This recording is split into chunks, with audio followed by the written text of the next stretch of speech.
Saludos, en este día traemos otro tema que en este caso nos corresponde en el día de hoy, circuitos de capacitores combinados, dándole la introducción a otro dispositivo eléctrico electrónico que en este caso es el capacitor, siendo el capacitor un dispositivo que almacena energía por un tiempo determinado y que hace eficiente un circuito eléctrico.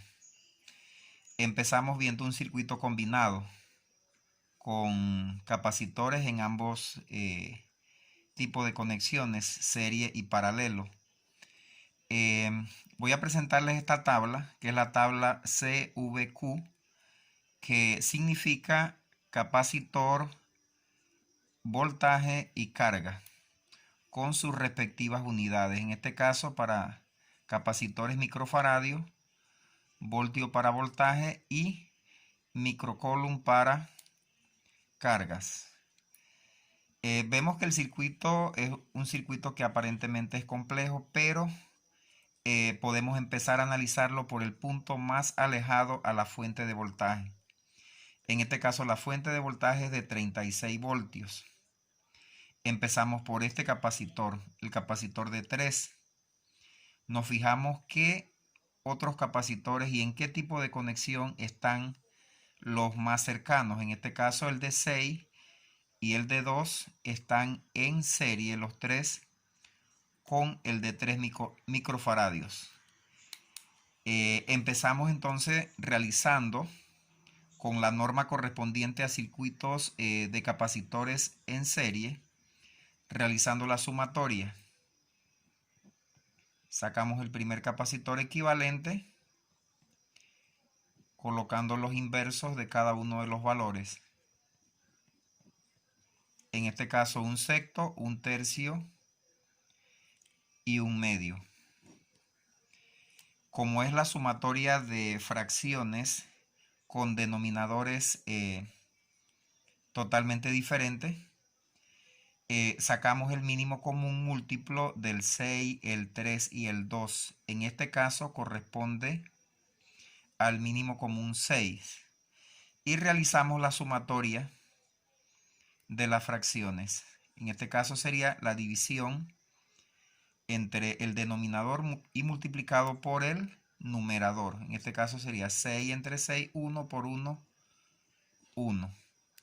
Para el 3 sería 6 entre 3, 2 por 1, 2. Y finalmente entre 2 el 6 sería 3. Cuando se realiza esta suma, nos va a dar 6 entre 6. 6 entre 6 es 1 microfaradio la respuesta. Tomando en consideración que aquí hay que sacar el inverso, pero en este caso el inverso de 1 es el mismo 1. Así que entonces va a ser correspondiente para esta conexión en serie el 1.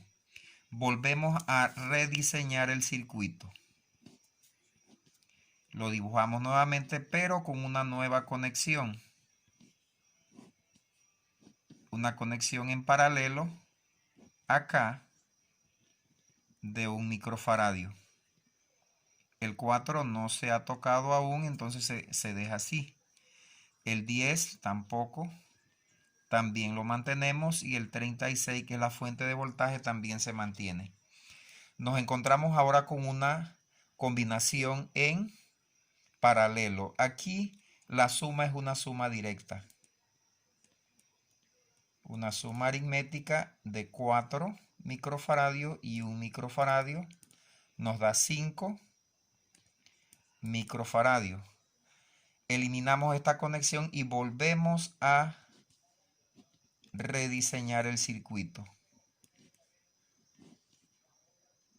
Aquí nos quedaría el 5, que hicimos esta reducción acá, y el 10 microfaradio arriba, que no se ha todavía tocado. Acá nos van a quedar en serie el 10 y el 5. Por consiguiente, la suma nuevamente es una suma de los inversos, y aquí nos quedaría capacitancia equivalente 3, que sería la total. Realizamos la suma, una suma un tanto más sencilla que la anterior, puesto que solamente son dos factores. En este caso el mínimo común de 10 y 5 es 10. Aquí sería 1 y aquí sería 2.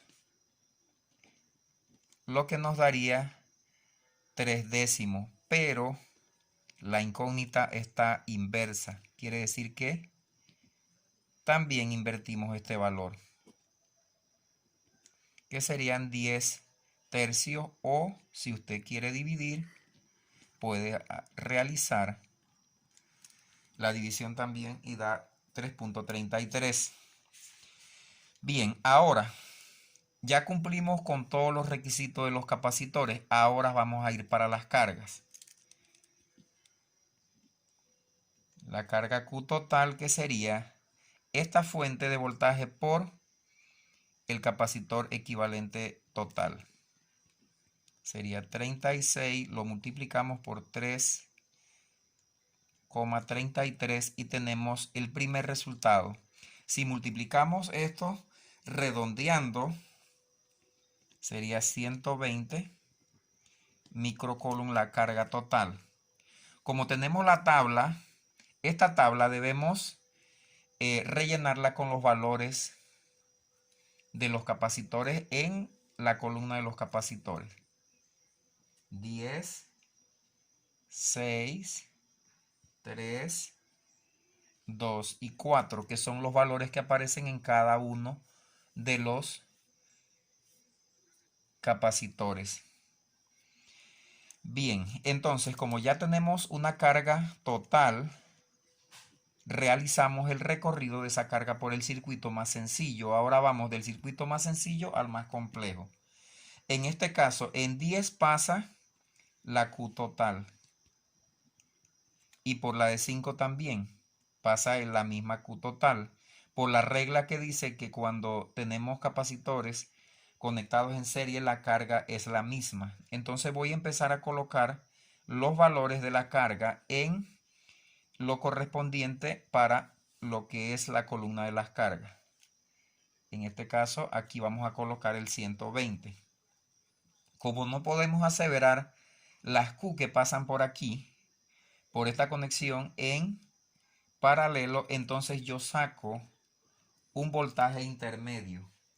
Ese voltaje intermedio lo vamos a llamar Vx, que nos va a servir entonces para realizar posteriormente el cálculo de las Q, que son las que me interesan para rellenar esta columna. En este caso yo divido la Q total entre 5. Eso me da un total, aquí un cálculo con la calculadora, nos da 24. Este voltaje que aparece aquí es el que me va a servir para los cálculos de las Q1, que la voy a colocar aquí. Voy a llamar Q1 y Q2 en estos dos capacitores que aparecen en paralelo. Entonces este 24 voy a usarlo para la Q1. Sería 24 por 4. Y la Q2 es 24 por 1. Fácil la multiplicación. 24 por 4 nos da un total de 96 microcoulomb. Y 24 por 1 es 24. Hacemos la verificación. Sumamos estos dos valores para ver si nos da 120. Como en efecto nos está dando 120. Pasamos de este circuito al circuito original, puesto que aquí va a ir la Q1 y por acá va a pasar la Q2. Así como aparece aquí. Entonces yo ya puedo rellenar completamente esta columna. Me fijo en 4. Aquí pasa Q1. ¿Cuánto es el valor de Q1? Aquí está 96. Coloco el 96. correspondiente para el capacitor de 4 microfaradios. Me fijo en los otros 6, 3 y 2 pasa Q2 y Q2 es 24. Quiere decir que en estos 3 pasa la misma carga. 24, 24 y 24. Por la regla que dice que en la conexión en serie las cargas van a ser las mismas. ¿Cómo relleno esta columna? Pregunta interesante. Solamente divido Q entre C, puesto que hay una fórmula que dice que la Q entre la C me da el voltaje. En este caso divido aquí, me da 12 voltios. Acá en esta me da 4. En esta otra me da 8. Acá 12. Y en esta última 24. Ya hemos completado totalmente la primera columna, la segunda columna y la tercera columna. Hemos finalizado entonces con la resolución de un circuito de capacitores con ambas conexiones en serie y conexiones en paralelo. Hasta aquí entonces este tutorial. Le doy las gracias por el seguimiento que me han tenido en mi canal de YouTube y los invito a que se suscriban y activen la campanita porque cada semana van a salir nuevos videos.